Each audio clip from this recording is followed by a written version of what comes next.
Ծառայության ղեկավարը ով է, Նարիշկինը, մի ալկոգոլիկ, իդեպ Տաշիր Կարեն Կարապետյանի մոտ ընկերը, ում աղջիկը երբեմն գալիս է նաև Հայաստան, իրենց տանն է հանգստանում, Հայաստանում, սա որպես տեղեկություն։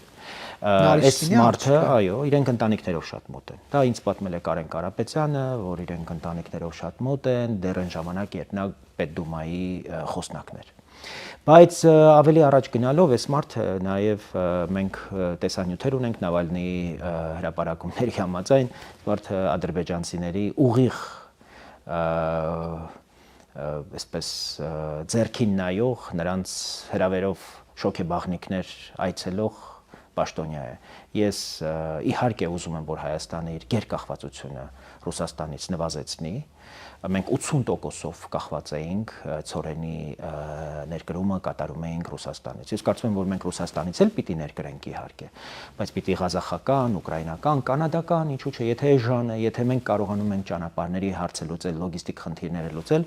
ինչքան քիչ մենք կախված լինենք մեկ երկրից, այնքան լավ։